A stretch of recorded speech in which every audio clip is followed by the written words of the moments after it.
It's pretty obvious that I have been a huge supporter of solo raving. There's a good amount of content about this. I don't feel like I have to explain again how it has helped my confidence, my mindset, ironically, my social life. However, there are some downsides or things that you should watch out for if you do solo run or if you're just going out at night. I want to talk about one of them. This is a video about safety.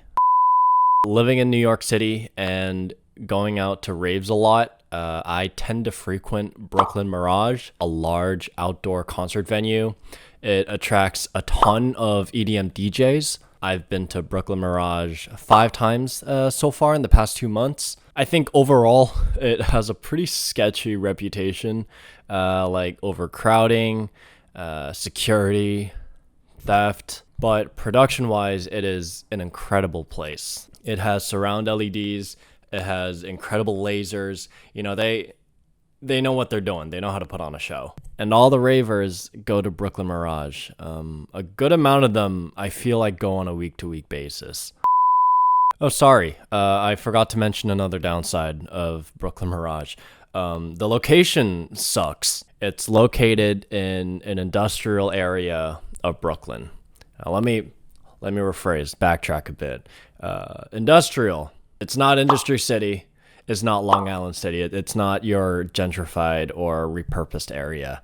This place is disgusting. So speaking of its location, I'm actually bringing up this safety video in response to 2 people in the past month or 2 that have been reported missing after an event at Brooklyn Mirage. Unfortunately, both of those bodies have been found in the creek or in that vicinity. A place like Brooklyn Mirage that packs so many people multiple days a week is very unsettling. It's very scary.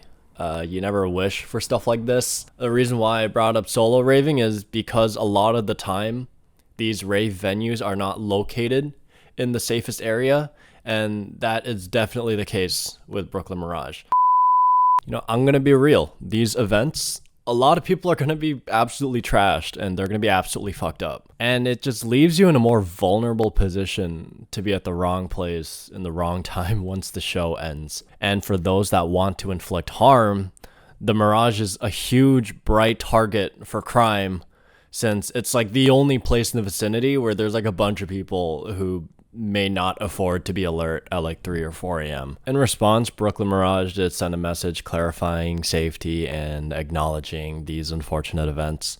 And I think a lot of people are calling them out to do actionable stuff to help prevent this. These incidents are happening blocks away from the venue. And unfortunately, I hate to say this, I doubt that they had the ability or the interest to enforce security that far out from the venue. So, what can you do to help minimize this? What can you do to stay safe in the events that the event is not eventing anymore? Wherever there's people or wherever there's a large crowd, stay with them. Once the show ends, there will probably be a lot of people loitering outside the venue, figuring out what their next move is or what to do next. Don't accidentally even find yourself around very few people on some dim lit street or alley. There's a lot of those, and if you take one wrong turn, you're going to be in one of those. And I'm not just saying this for New York. There's a lot of EDM venues that I've been to, like Echo Stage in DC and the Vanguard in Orlando. You know, I'm going to put it a little nice. I would not want to find myself there alone. Be wary of where you're parking. Make sure it doesn't look too sketchy. Make sure there's some source of light. And if you're not driving or carpooling to the venue, figure out how you're going to get home before the event begins. But I'm pretty lucky that in New York City has one of the most extensive 24-hour subway systems in the world. The extent stops at Brooklyn Mirage. I don't drive. I carpool with my friends sometimes, but if that's not an option, I'm either looking at a 17-minute walk to the L train that stops every 40 minutes. And I always tend to get there right after the train leaves. Your other option are rideshare apps, and they are all typically flat rate 80 bucks. And my house is like 2 miles away. I think the last time I went to Mirage by myself was Subtronics a couple weeks ago. I split a lift with a friend's friend. But if you do end up heading back home by yourself, the least you can do, turn your location on, let the close people in your life or person in your life know that one, that you went out, and two, like, you're planning to head home and they can see where you are.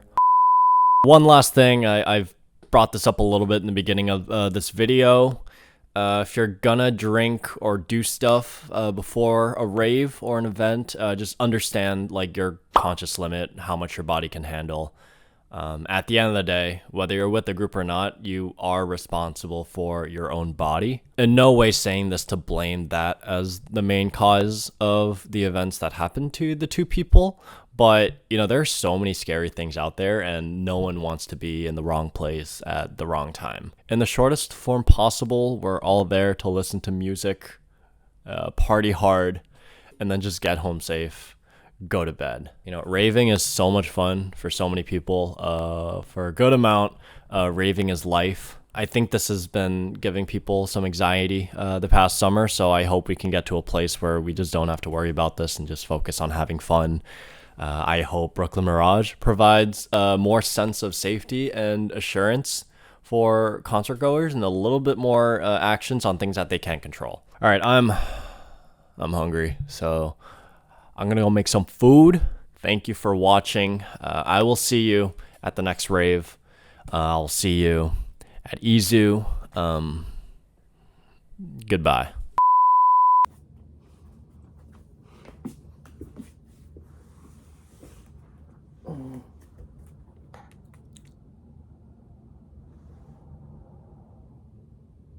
Double.